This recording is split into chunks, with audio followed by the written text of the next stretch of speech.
তিনি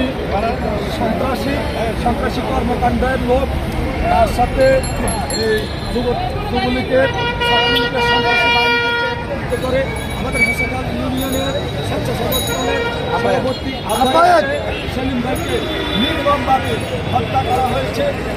আমরা সেই দাবিতে আজকে আমরা এখানে মানববন্ধন করছি। আমরা অবিলম্বে এই খুনি মুবাশ্বের সহকারে তার সাথে যারা ছিল তাদেরকে আইনের আওতায় এনে সর্বোচ্চ শাস্তি, আমরা মৃত্যুদণ্ড দাবি করছি। যদি না করা হয়, আমার পরিচয়, আমি আদ্রা উত্তর ইউনিয়ন স্বেচ্ছাসেবক দলের যুগ্ম আহ্বায়ক আব্দুল কাদের।